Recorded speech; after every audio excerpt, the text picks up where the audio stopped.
I believe that all women and men have both masculine and feminine traits within them. Like I, for instance, I'm very feminine, but at times I can also be quite masculine, okay, if I'm being honest with myself. And I think we can all kind of seek the opposite of each other to balance it out. So where I'm feminine, I really want somebody to be masculine. And where I'm masculine, I really want somebody else to be feminine. That kind of thing. So we achieve this kind of balance. But in our relationships, I think that a lot of women may misinterpret the masculine that they're looking for in a mate.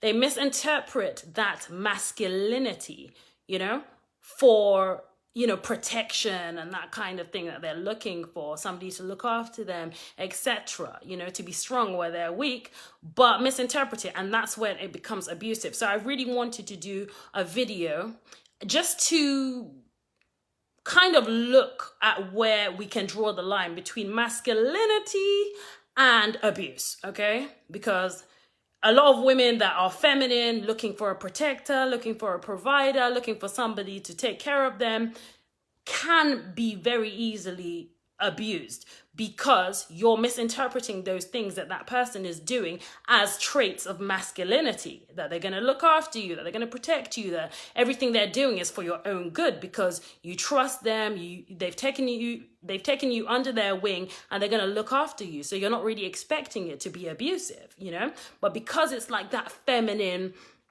aspect of yourself that really, is almost like childlike, you want to be looked after, you want to be taken care of. You don't notice it, you kind of bypass all of these behaviors and just explain it away as, oh, well, he's a man, it's masculinity. But, I think we've all heard of toxic masculinity.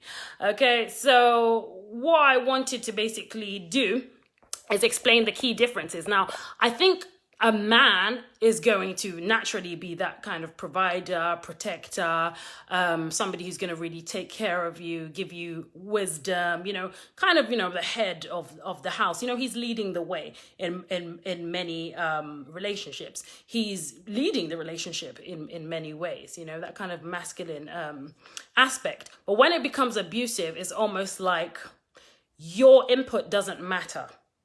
It doesn't matter. What he says goes. There is no kind of debate. There is no kind of deciphering what we're going to do or where we're going to go, that kind of thing. Like his word is the last word. Okay. That's kind of like an abusive kind of a red flag that you want to look out for when you're trying to determine whether this is actually masculine or whether it is abusive.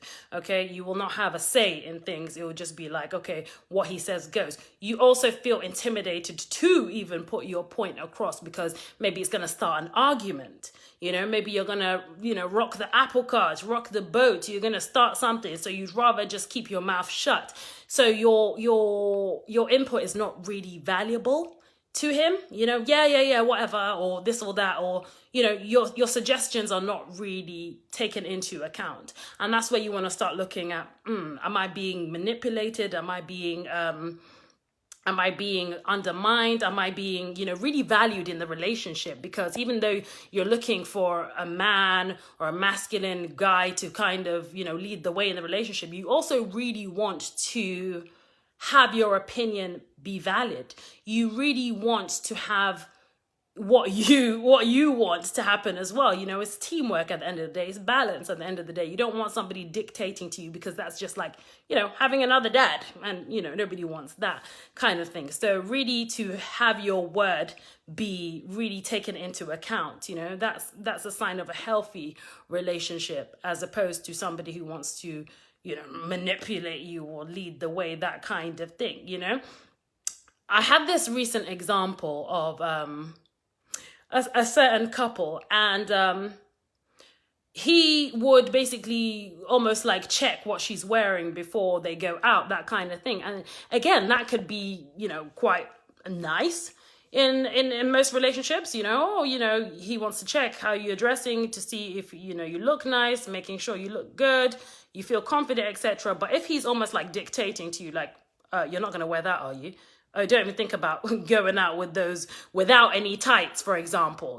This happened to me at one point where, my ex-narcissist would actually, because I have tattoos on my legs, some of you may know, my ex-narcissist would try and get me to wear tights and things like that to cover up my tattoos. But I'm just like, well, no, I want to show my tattoos. What's the point of getting tattoos if you ain't gonna show them, And, he'd basically try and dictate to me. And that is a huge red flag, telling me what to wear, as opposed to saying, oh, what are you wearing to this event or wherever we're going, my parents' house or, church or wherever you're going, checking to see if that's really, what you feel comfortable in. So even if you don't wear what he wants you to wear, it's still okay. He's not going to get angry. It's not going to cause an argument. It's not going to cause any uproar. If he says, don't you think that top is too low? And you say, no, actually, I don't think that top is too low. I'm still going to wear it. If he doesn't kick off and get angry, he's still giving you that space to make decisions for yourself and saying, it's okay. If you don't think that top is too low, then fine, wear it, Do you think that you should cover up with those tattoos before you go to church or wherever? No, I don't. It's, he's really giving you that space to be yourself, as opposed to dictating, and making you feel some type of way, making you feel bad about what you're wearing or something like that. So those are just like some key examples of where you can see where the line can be very, very thin between somebody actually caring and somebody giving you really space, somebody being abusive or trying to be manipulative, trying to dictate to you what you should and should not be doing with yourself, with your life, with your finances, that kind of thing, because it can happen with financial abuse as well, whereby, for example, some women that have been in relationships with men that earn significantly more, and maybe they don't work, for example, he will basically be giving you rations and stuff like that, really asking you what you need the money for and things like that, kind of just dictating instead of just, providing, as a man, just providing. He would rather give you, little pieces, and you maybe have to explain what exactly you're going to spend the money on, etc., etc. And again, it's really that kind of pussyfooting around the place. He's not giving you that space to spend whatever you want to spend or stay within your budget or allowance or whatever. He's really just dictating. You have to almost ask permission to spend. You have to say, you have to explain every single thing that you're gonna buy or did buy or whatever, and it's up to him. It's at his discretion whether he's going to give that money or not. Similarly, can be the other way around, maybe where somebody is, that's kind of different anyway to what I'm talking about. But, those are kind of like key differences between where you can kind of see a man who's just masculine and wants to take care of you, or balance out where you're feminine. He wants to be masculine, he's caring, but he will always give you that space to be yourself. He'll give you that space to speak up for yourself. He'll give you that space to wear what you want, to go where you want to go. If he's checking up on you, and he's checking up on you to find out if you're okay, if you're safe, if you need to get how you're getting home, for example, as opposed to where you're going. Who are you seeing? Who's going to be there? Is there any men there? Those are really red flag questions. If he's asking you questions, is there going to be other guys there? How are you getting home? Who's dropping you home? What time did you get in? I called you 10 minutes ago and you didn't answer, that kind of thing. That really sounds like somebody who's insecure and wants to control you, as opposed to, how are you getting home? I hope you get home safe, etc., etc., etc. So that really there can be a very thin line, but you really want to pay attention for if the person's actually being caring and masculine with the intention of taking care of and protecting, or he's being manipulative and abusive. You really don't want to confuse the two, because I think a lot of women confuse the two, thinking, oh, he cares about me so much. He cares about what I wear. He cares about, where I'm going.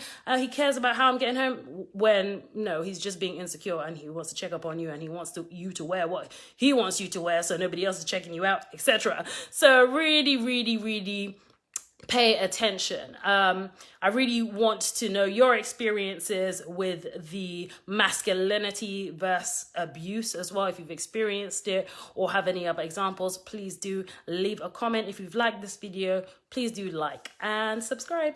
Thank you.